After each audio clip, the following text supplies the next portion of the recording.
বরিশালে আদালতের ইজলাসে ভাঙচুর ও বিচার কার্যে বিঘ্ন ঘটানোর অভিযোগে জেলা আইনজীবী সমিতির সভাপতি অ্যাডভোকেট সাদিকুর রহমান লিংকনকে আটক করেছে পুলিশ। বুধবার দুপুরে 12:30টার দিকে আদালত এলাকা থেকে তাকে আটক করা হয়।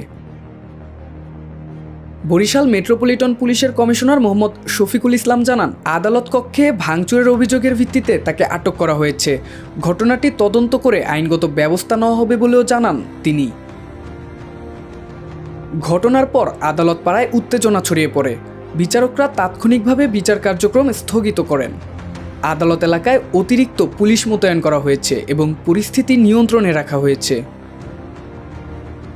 এদিকে সভাপতিকে আটকের প্রতিবাদে আইনজীবীরা আদালত চত্বরে বিক্ষোভ মিছিল করেন এবং আদালত বর্জনের ঘোষণা দেন।